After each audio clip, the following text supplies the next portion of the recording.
ভীষণ মন খারাপ, তারপরেও আপনাদের সাথে ভিডিও শেয়ার করলে মনটা ভালো হয়ে যায়। হ্যালো গাইস, আসসালামু আলাইকুম। কে কেমন আছেন? আশা করি ভালো আছেন।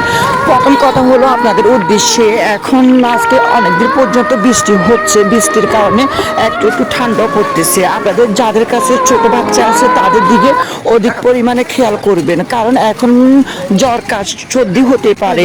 আজকে কয়েকদিন আমার বাচ্চাটার খুব অসুস্থ, তারপর ফার্মেসি থেকে নিয়ে আসছি ওষুধ, কোনোভাবে ভালো হচ্ছে না। তারপর ভাবছি যে হাসপাতালে নিয়ে যাই, তারপর হাসপাতালে নিয়ে গেলাম, নিয়ে হাসপাতাল থেকে ওষুধ নিয়ে আসলাম, তারপর বাচ্চাকে খাওয়ালাম, দেখতেছি যে না একটু ভালো আছে। তো আপনারা সবাই আমার বাচ্চার জন্য দোয়া করবেন যাতে আমার বাচ্চাটা অতি তাড়াতাড়ি সুস্থ হয়ে যায়। আর আপনারা আপনাদের বাচ্চাদের দিকে খেয়াল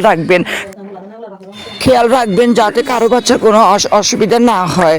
তো আচ্ছা, সবাই ভিডিওটা শেয়ার করে দিবেন, সবাইকে দেখার সে সুযোগ করে দিবেন, আর আমার বাচ্চার জন্য দোয়া করবেন। তো আচ্ছা ঠিক আছে, সবাই ভালো থাকবেন। ওকে, আল্লাহ হাফেজ, bye bye, tata, good bye.